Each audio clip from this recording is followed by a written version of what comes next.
but it's really helped me, and people reach out to me all the time telling me how I've helped them and how me being transparent, because I think social media is like a highlight reel of your life. Hi. Hi. How are you? I'm good. How are you? I'm doing well. I appreciate you doing this. Thank you for having me. Of course. My name is Adam, and this is about you, your journey in music, and we'll talk about the new song, "The Crow." Okay, cool. Sweet. Are you born and raised in Nashville? Is that what I saw? So I'm originally from Philly, Oh, and okay. yeah, so I'm a true Northerner. Moved about 5 years ago, so now I'm like a Southerner. Okay. So you're in Nashville now. Yeah, I'm an Okay. Nashvilleian now. Right on. I'm recent Nashvilleian-ish. I moved here about a little over a year ago as well. Okay, so it's still new to you. Very new. Exactly. Yeah, I'm from Yeah. Southern California, from San Diego, so totally different world. I've been to California once, and it was for like a day for American Idol, so I didn't really get to experience it, but I've heard it's very different. Tater, Oh, shut wow. up. You can't be talking during the interview. It's my pit bull. Oh, that's cool. I thought you were yelling at some kid. That's awesome. No, he's a big baby. I don't know. Here, hold on. Oh, I see him. You can bring him in the interview. It doesn't matter to me. Oh gosh, no. He's too like loud. Okay. Right on. Well, okay. So I'm originally from, you said Philly? Yes. Yeah, I'm Okay. Talk to me. originally from this little, well, it's not Philly, but people don't really know much of Pennsylvania outside of Philly. So Okay. it's like an hour from Philly. It's this little town called Levittown, Pennsylvania. What was Um, it like growing up there? super blue collar, Okay. and very just like the biggest things happening were like baseball games and fairs. That was like the biggest things that would come through our town. So it was Baseball and nice. fairs. Was it how far, like with the Phillies games? Was that pretty close or is that far? Philly's like an hour away, and most of us didn't like Oh, want to drive there. So sure. yeah, Okay. so it was very small town, and I kind of miss only knowing that lifestyle. Right, right. So how did you get into music growing up in a small town?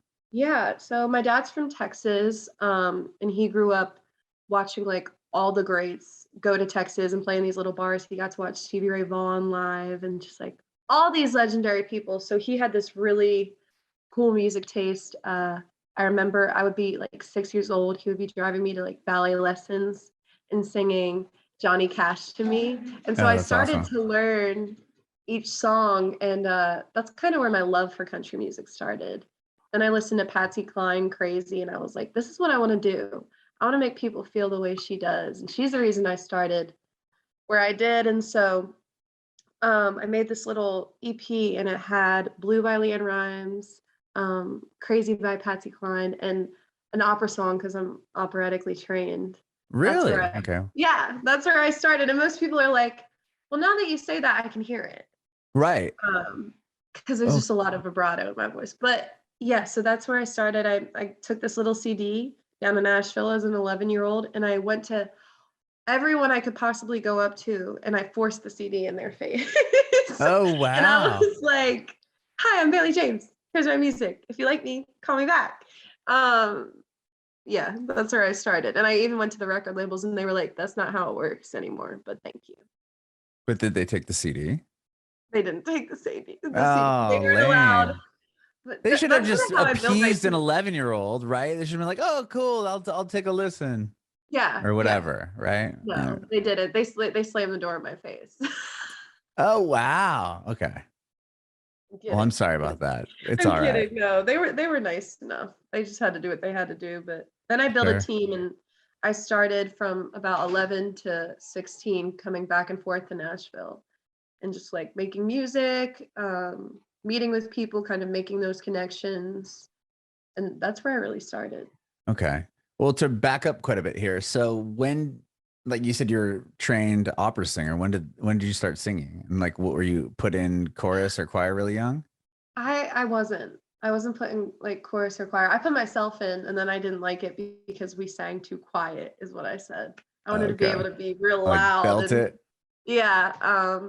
And so I just loved music, and I would come home from school and listen to music and sing music till the time I had to go to sleep. And I remember I tried out for my school's talent show and I got in and I was like, oh my gosh, but I had such bad stage fright.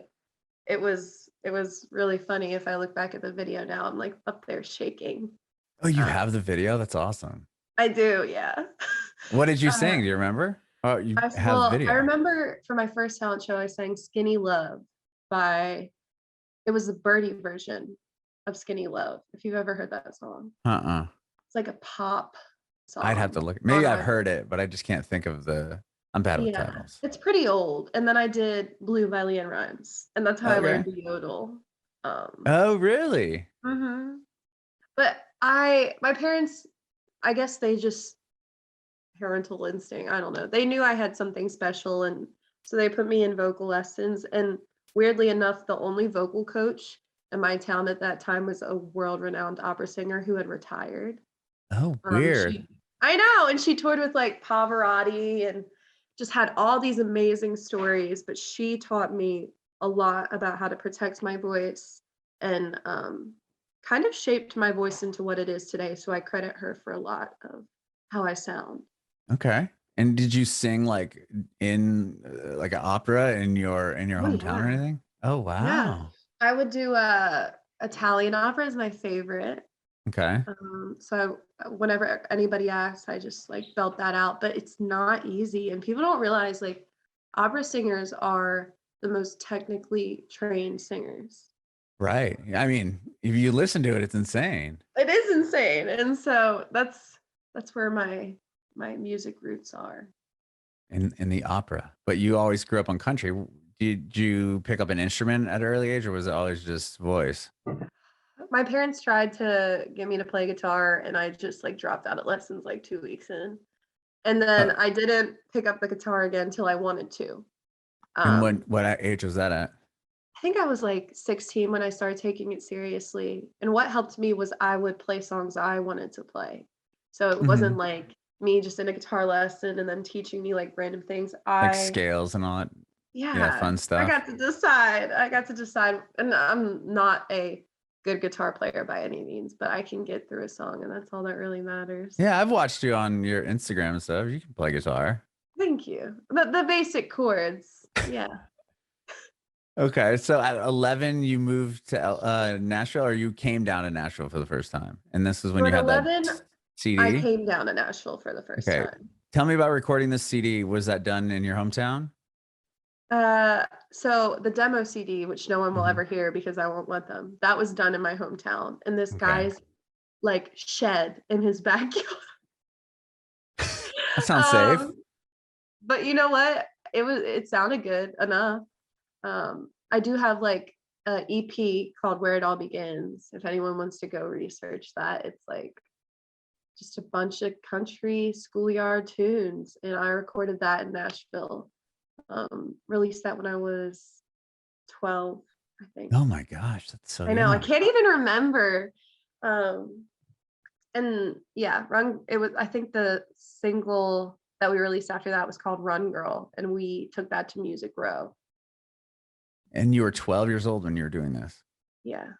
Wow. So what that must have been difficult just to even be there, let Oh, it alone be was. 12 years old and have people take you seriously. Was that hard to do? Well, I don't think they took me seriously. I wanted them to, Right. but no, they didn't take me seriously. They probably didn't take me seriously. They said, you got to be older. You got to be at least 18.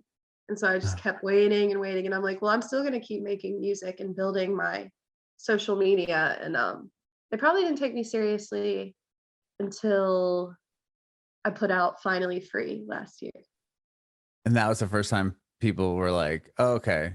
That's the first time I started getting some real um just like recognition and publicity, and I was like, okay, I'm an adult now. They're gonna treat me like one.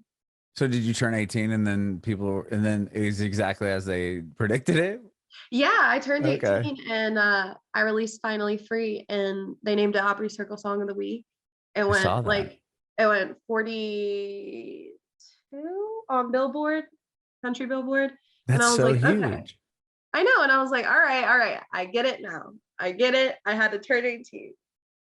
Wow. What? So that's crazy that they said when you're 18, come back and you know, then we'll take you seriously. And literally, when you turn 18, you put the song out, and then it goes on Billboard chart. It does, you know, it I does all also these think things.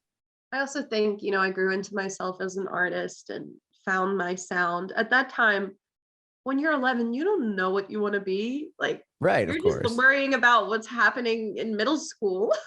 Right. You're not worried. So I had to find myself as an artist and like really figure out what music meant to me. And I did. And I think they realized that. And you said you moved to Nashville at 5 years ago. Is that what you said?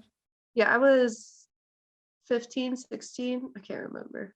So your parents took you down to Nashville because was your dream. They moved you down here. Yeah, they moved with me. Oh, wow. That's pretty impressive. It was impressive. And I don't give them enough credit because my mom just bought a house back in PA for the first time in forever. And she's so excited because she's like a true Philly girl and Tennessee doesn't feel like home to her. So Okay. I'm really lucky to have parents that supported me. Yeah. I mean, to move you down from Philly to Nashville, to relocate you just because you wanted to do this, that's so crazy. Yeah, it really is. Wow.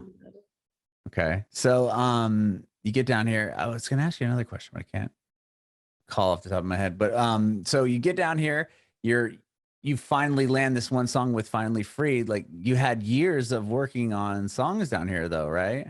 Yeah, no, I was grinding for at least 8.5 years before Finally Free. And honestly, I am thankful for all of it because I learned so much. Now I can go on stage and I can do a show easily and I can do radio interviews easily because I have so much media training from when I was 11 to now. And I don't know, I just feel like it was meant to be. Like I was meant to be down here and start writing in country, kind of changed my musical style as I started listening to more artists. I got into Amy Winehouse and Kurt Cobain and just like a lot of rock, a lot of blues influence, and my music style and writing really started to change. Mm-hmm. So it was a journey for sure. Yeah. Well, you said American Idol. You had been to California. What year was that? I was 16 when I went to American Idol, and it was my first time on a plane first. I had never been on a plane in my Oh, life. wow. And did you wait But real quick? Did you fly out to LA to audition, or did you like audition here and then get the so like pass? what people don't realize, and I guess what American Idol doesn't show, is that there's like 7 auditions before you ever get to see the judge. Right. Okay. Yeah. And so I did a cattle call in West Virginia. Uh, thousands of people. They called me back. I What was went that? to like What was that experience like? You just show up there, what, at like 4 in the morning and just wait and four wait and in the wait? morning. 4 in the Okay. morning, full face of makeup. You wait in line for like 3 hours. Get to the place, you have 30 seconds to sing, and there's 5 other people in your row. And so you got to make those 30 seconds count. Okay, so there's you and 4 other people, and then they point at you, and then one person goes, and then the next, and next, and next, next, next, and then they just what? Okay, And then they next. say, well, they'll say, I want to keep you, and I want to keep you. Thank you to everyone else who showed up.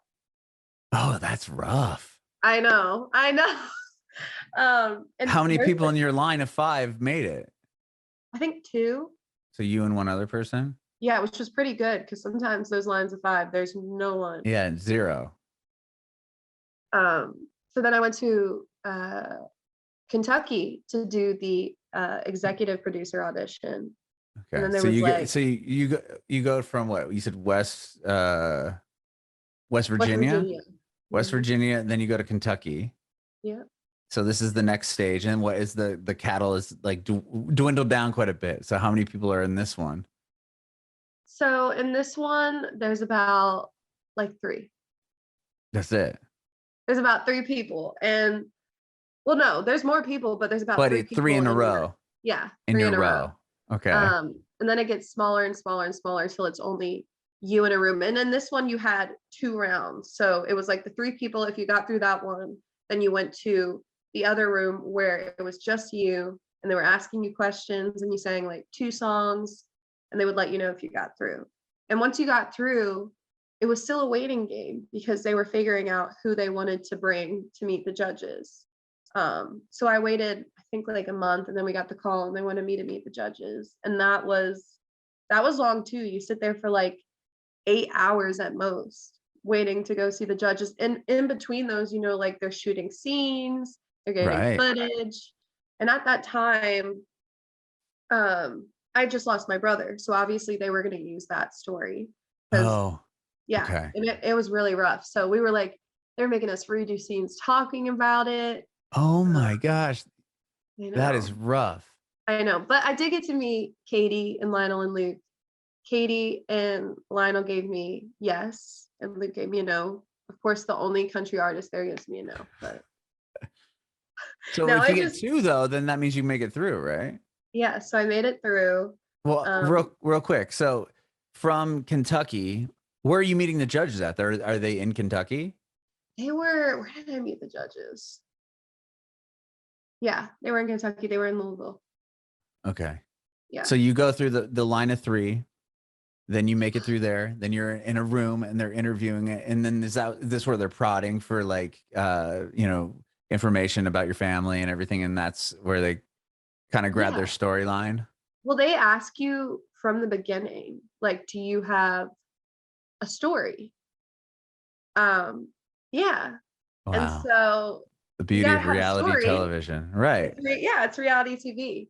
Um, and after the judges, I think my dad, there's footage of him picking up Ryan Seacrest because he's a big man. My dad's like 300 pounds, 6'2". Oh man. Yeah, so he was like, there's footage of him picking up Ryan Seacrest that they put on American Idol on that season. But after that, we about in December, it was December, early December. I remember because they had like a Christmas tree in the hotel in Hollywood.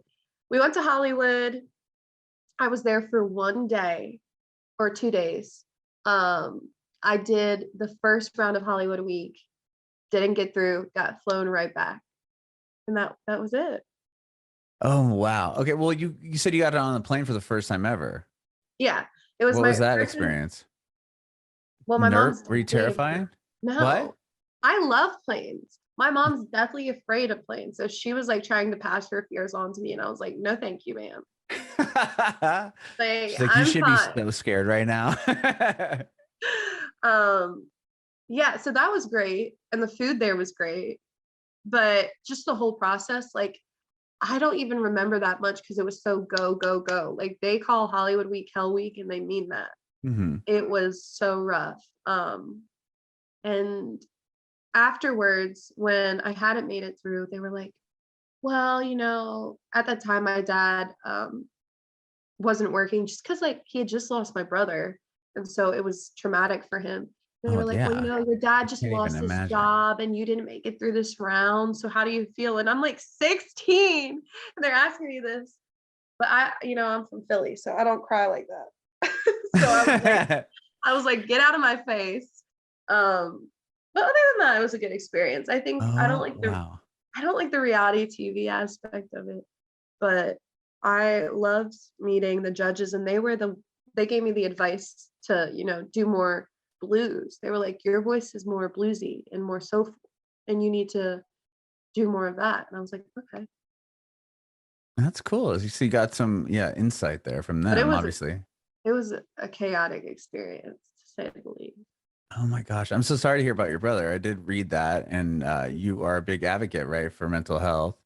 Yeah, I am actually. I just saw, oh my gosh, one of the judges passed away from mental illness yesterday, and I thought that was just Yeah, the mom. insane. The yeah. Absolutely insane that somebody, a country legend who was like loved by so many people, didn't couldn't get the help and the support that she needed.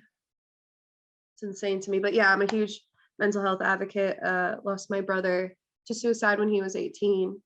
I struggle with my own mental health all the time, and I'm very transparent about it. I, from a young age, was told by everyone in the music business, like, don't talk about that. They don't want to hear about that.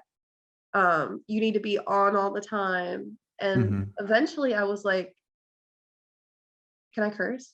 Yeah, you say whatever you want. Eventually I was like, fuck that. Like, I feel like being transparent and being able to let other people know that you're not okay makes you more human, and people be able to relate to you more. And this mental health movement that was going on, just, I mean, last year I was really going through it with my own mental health and kind of having my own issues while the Finally Free thing was going on. So Oh, everyone was wow. like, you must be so happy. And inside I was like dying. I was so depressed. And being able to start the Finally Free movement, which is a movement I started, it's for mental health. I have a little podcast that I do occasionally, not as bougie as yours, but well, I don't write songs, so there you go. Well, there you go.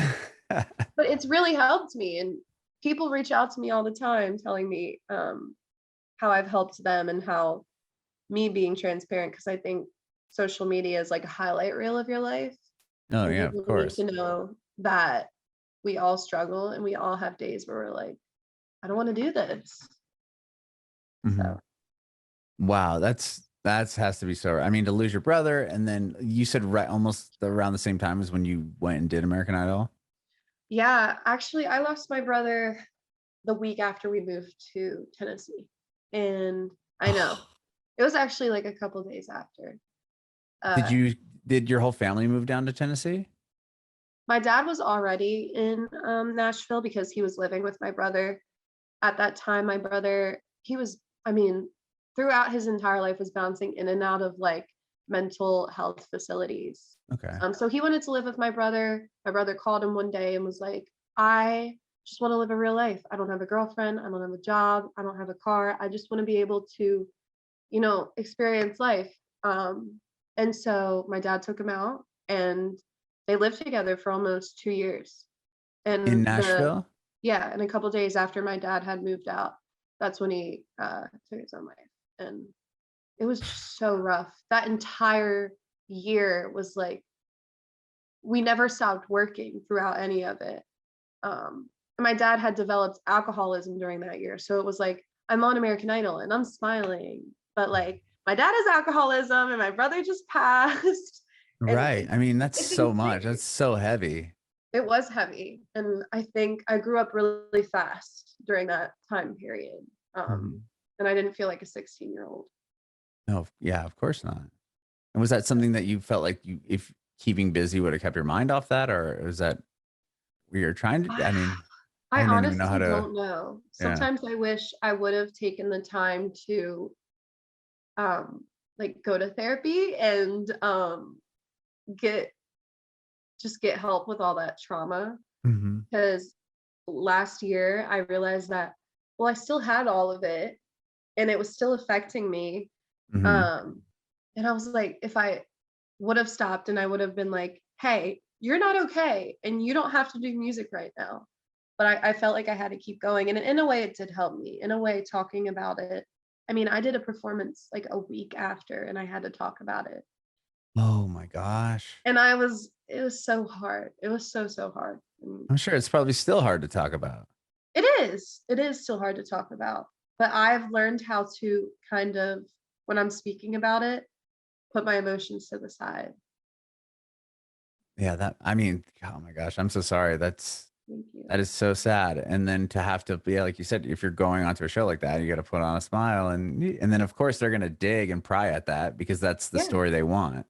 Yeah. And I mean, that's the problem, I think, for celebrities, especially. They always have to be on. They always have to be on. You can't stop.